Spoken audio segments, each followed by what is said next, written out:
Hello po, magandang araw po sa inyong lahat. Ito po uli ang inyong mananahing Insik na Hello Mix Vlog. So ngayon ang ating gagawin po ay gagawa tayo ng covered ng coat sa side pocket niya. Square covered. So sa iba siguro, baka ibang style nila. Sa akin ganito po ako maggawa ng covered ng coat. Binaguhitan ko po, tapos yung lining bias po yan,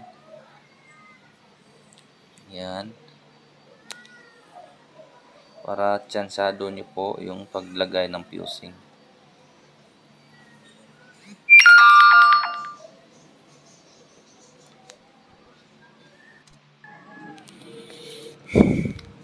Ganyan lang po, guguhitan lang po nyo. Yan, ganyan lang po kadali. Yan. Tapos yung lining yan bias. I-bias nyo po pag para pag nabanat ang tila, nabanat din po yung lining.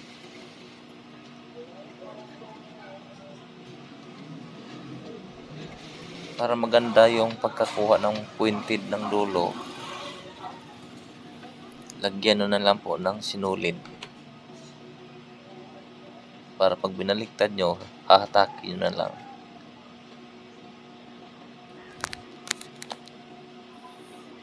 Tapos yung kabila, hindi ko nilagyan. Susungkitin ko na lang yan siya ng karayom.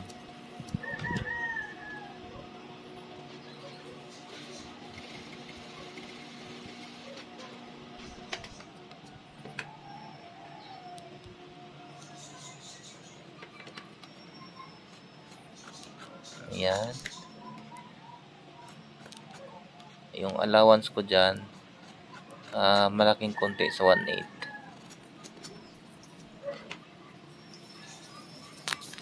Para hindi siya sasabog.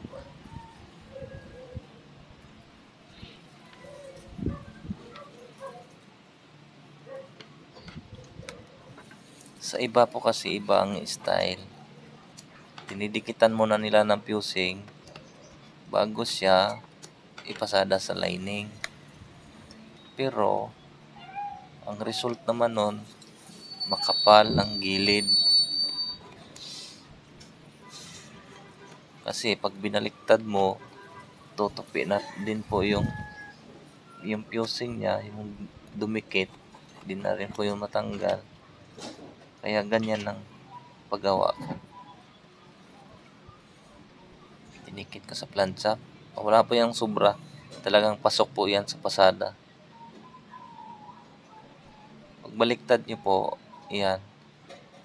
Hawakan nyo yung dulo para pag baliktad nyo, pointed po ang labas.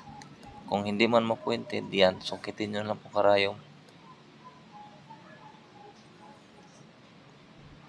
Yung kabila, hatakin nyo na lang kasi may nilagyan ko yun ng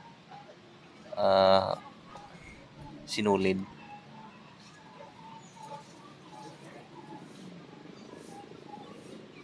Pag di kayo maingat magbaliktad sa dulo, paghatak nyo, bukol ang dulo pag hindi kayo mag-ingat sa pagbaliktad. Tapos para pasok po ang lining sa ilalim talaga, hindi siya lalabas, hilbana ko muna yan bago plansahin para talagang flat na flat.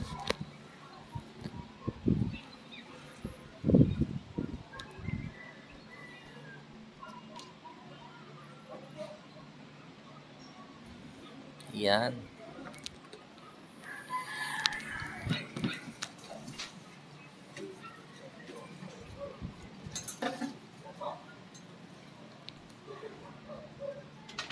Ganyan lang po kadali magawa ng cover. Yan o. So ang standard ko, pagkabit sa bulsa niya, 2 inches. Hindi siya na malaki, hindi mas maliit. Sakto lang.